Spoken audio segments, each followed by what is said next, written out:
हुआ था एक अनफॉर्चुनेट इंसिडेंट, एक फैटल एक्सीडेंट हुआ था हमारा मोहनबारी TSR कैंप के साथ सामने।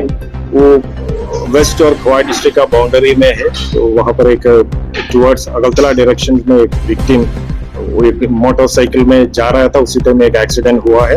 अभी हम लोग को इन्फॉर्मेशन मिला हुआ है, तो अभी ऑफेंडिंग व्हीकल को लोकेट करने का प्रोसेस चल रहे हैं। और इसी में एक अभी तक हम लोग को पता चला एक विक्टिम का डेथ हुआ है और एक क्रिटिकली इंजर्ड है, उसको रेफर किया हुआ है GP में। बाकी details under collection and investigation.